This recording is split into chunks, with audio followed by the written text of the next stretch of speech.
தமிழ் திரைப்பட தயாரிப்பாளரான கே ராஜன் அடையாறு ஆற்றில் குதித்து தற்கொலை மேற்கொண்டிருக்கிறார். நம்ம திரையில் பார்க்குறோம் அந்த காட்சிகள். அவரை மீட்பதற்காக, அவருடைய உடையில மீட்பதற்காக தீயணைப்பு துறையினர் போட்டெல்லாம் எடுத்துகிட்டு வந்திருந்த காட்சிகளை தான் பார்த்தோம். அவருடைய உடல் மீட்கப்பட்டு மருத்துவமனைக்கு அனுப்பப்பட்டு இருக்கிறது. தொடர்பாக அடையாறு போலீசார் விசாரணையும் மேற்கொண்டு வருகிறார்கள். இந்த தற்கொலைக்கான காரணம் என்ன என்பது தொடர்ந்து நமக்கு பின்வரும் நாட்களில் தெரிய வரும். காரில் போயிட்டு இருந்தவர் ஓட்டுநரை காரை நிறுத்த சொல்லிட்டு திடீர்னு இறங்கி பாலத்தின் மேலே ஏறி கீழே குதிச்சு தற்கொலை செய்து கொண்டிருக்கிறார். இவர் 1983ஆம் ஆண்டு பிரம்மச்சாரிகள் திரைப்படத்தின் மூலமாக தயாரிப்பாளராக அறிமுகமாகி இருக்கிறார் ராஜன். தொடர்ந்து டபுள்ஸ் 2000ஆம் ஆண்டில் டபுள்ஸ், அப்புறம் அவள் பாவம், நினைக்காத நாளில்லை ஆகிய படங்கள்லாம் கூட இவர் தயாரித்திருக்கிறார். அது மட்டும் இல்லாமல் மைக்கேல் ராஜ் 1987ஆம் ஆண்டு, அதுக்கப்புறம் சொந்தக்காரன் 1989ஆம் ஆண்டு, அப்புறம் உளவுத்துறை 1998ஆம் ஆண்டு, கபடி மற்றும் சமீபத்தில் வெளியான துணிவு 2023 வெளியாயிருந்ததில்ல, இந்த துணிவு, பகாசுரன் உள்ளிட்ட பல படங்களில் இவர் சிறிய மற்றும் குணச்சித்திர வேடங்களில் கூட நடித்திருக்கிறார். தொடர்ந்து நம்மோடு சினிமா விமர்சகர் திரு கோடங்கி இணைந்திருக்கிறார். வணக்கம் திரு கோடங்கி. பார்த்திருப்பீங்க கே ராஜன் தற்கொலை, உங்களுடைய கருத்துக்களை நீங்க பதிவு பண்ணலாம். வணக்கம் சார். ரொம்ப சோகமான நிகழ்வுங்க இது நான் எதிர்பார்க்காத ஒரு பெரிய அதிர்ச்சி. என்னுடைய ரொம்ப மரியாதைக்குரிய ஒரு அண்ணன், அவருடைய மறைவு அதுவும் இந்த மாதிரியான ஒரு மறைவை நான் எதிர்பார்க்கவே இல்லை. ரொம்ப பழகுவதற்கு இனிமையானவர். நிறைய உதவிகள் வெளியில தெரியாம செஞ்சிருக்காரு. இந்த திரைத்துறைக்கு அவரால் நிறைய நன்மைகள் தான் இருக்கு. நிறைய பிரச்சனைகள்ல அவர் நிறைய விஷயங்கள்ல பேச்சுவார்த்தை நடத்தி அதை சுமூகமா முடிக்கக்கூடிய மனிதர். கடைசி நாட்கள்ல குடும்ப ரீதியாக பல பஞ்சாயத்துகள், பல சோகங்கள் அவருக்குள்ள இருந்திருக்கு. வெளியே காட்டிக்கல. ஆனா எப்ப பேசினாலும் ரொம்ப அன்போட ஒரு பெரிய ஒரு மகிழ்ச்சியோடு தான் பழகுவாரு. எனக்கு ரொம்ப நெருங்கிய அன்பாக பழகியவர். இந்த இழப்பு என்னால ரொம்ப ஏற்கவே முடியல.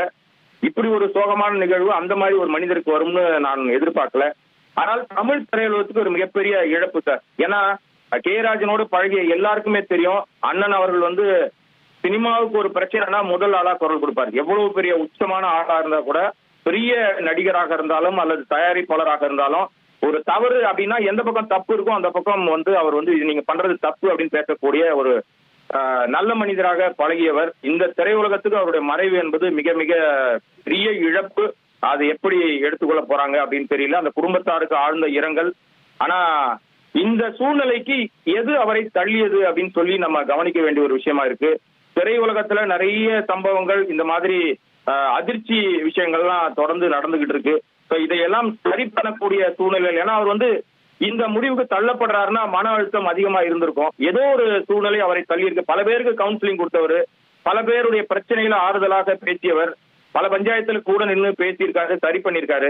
அப்படிப்பட்டவர் ஒரு சம்பவத்துல இப்படி ஒரு முடிவு எடுக்கிறாருன்னா நம்ம ஏற்க முடியவில்லை. இத நிச்சயமாக இது ஒரு கண்டிப்பாக ஒரு சினிமா தன்னை சுய பரிசோதனை செய்யக்கூடிய சூழ்நிலையில இருக்கு. தயாரிப்பாளர்கள் இப்படி ஒரு முடிவு எடுக்கிறது நம்ம ஏற்க முடியாத விஷயம் சார். இது என்னால ஜீரணிக்க முடியல. ரொம்ப சோகமான நிகழ்வு, வருத்தமான பதிவு தான்.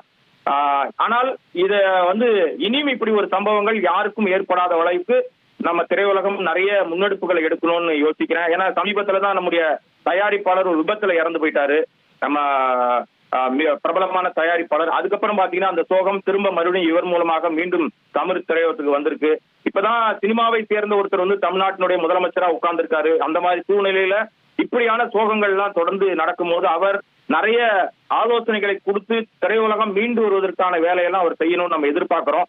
என்ன செய்ய போறாங்க திரையுலகம் அப்படின்றத பொறுத்திருப்போம் சார். அந்த குடும்பத்தாருக்கு மீண்டும் ஒரு ஆழ்ந்த இரங்கல். என்னுடைய மிக நெருக்கமான, எனக்கு மிக பரிச்சயமான, ரொம்ப காலம் நீண்ட காலம் பழகிய ஒரு அண்ணன். என்னை எங்க பார்த்தாலும் கட்டி அணைத்து என்கிட்ட ரொம்ப உரிமையோடு நிறைய விஷயம் பேசக்கூடியவர். அவருடைய மறைவு இந்த மாதிரியான சூழ்நிலை என்னால ஏத்துக்கவே முடியல. ரொம்ப சோகமான நிகழ்வு தான் சார். இதை திரையுலகம் எப்படி எதிர்கொள்ள போகிறது? தயாரிப்பாளர்கள் சங்கம் என்ன இதை முன்னெடுக்க போறாங்க? இனிமே இந்த மாதிரி சந்தர்ப்பங்கள், இனிமே ஒரு சூழ்நிலைகள் யாருக்கும் ஏற்படாத வகையில அவங்க என்ன மாதிரியான கவுன்சிலிங்கள் எடுக்க போறாங்க? யாருக்கு என்ன பிரச்சனை இருக்குன்றத முதல்ல பேசி தீர்க்கணும். ஏன்னா ரொம்ப காலமா அவர் குடும்பத்தோடு இல்லாம தனியாகவே இருந்தார்ன்ற சொல்லுவாங்க. அதனால இதையெல்லாம் இனி கவனத்துல எடுக்கணும். ரொம்ப வருத்தம் சார், ரொம்ப வருத்தம். அதை வெளிக்காட்ட முடியல. அவ்வளவு மோசமான ஒரு தகவலாக இந்த தகவல் எனக்கு பெரிய அதிர்ச்சி. அதுல இருந்து நான் இன்னும் என்னால மீள முடியல சார். நன்றி திருக்கோடங்கி. இணைப்பில் வந்து உங்களுடைய இரங்கலையும் பதிவு செய்தமைக்கு நன்றி. இனி செல்லும் இடமெல்லாம் செய்தி.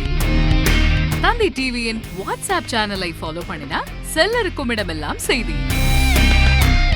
இதோ QR கோட் இப்பவே ஸ்கேன் பண்ணுங்க, ஃபாலோ பண்ணுங்க.